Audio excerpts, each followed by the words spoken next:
So I have a friend up in the States that she was living here and she went back to let's say, the job market in the States. And she was telling me that basically from like a month ago to date, she has seen an increment in job placement in like the job market, Yeah. So that, I think that is also a factor that means that they're like also employers are putting are hiring more people because they're kind of like seeing like the let's say the path that maybe like the economy would take. But overall, I agree that the peak season should be busy, and should be busier than last year for sure. I'm part of this mastermind group, and we have calls like once a month, and it's people from all over, but it's mainly like real estate and investing. And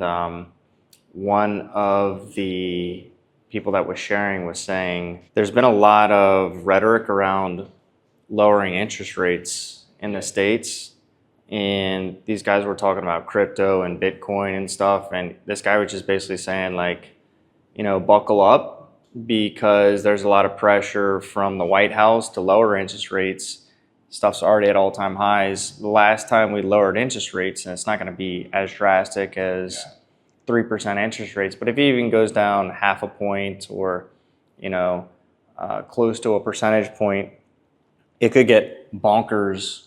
And we already have the stock market at all-time highs. I like to tell people the stock market's a really good indicator, especially for people that are buying second and third homes. It's not like they're not necessarily financing. So the lower interest rates obviously dictate everything, but having a stock market all-time highs. Some guy was telling me the other day, he's like, hey, Cabo seems expensive, real estate wise. And there's a ton of areas like Loretto, like La Paz that are alternatives. And I asked him, I'm like, man, take a look around.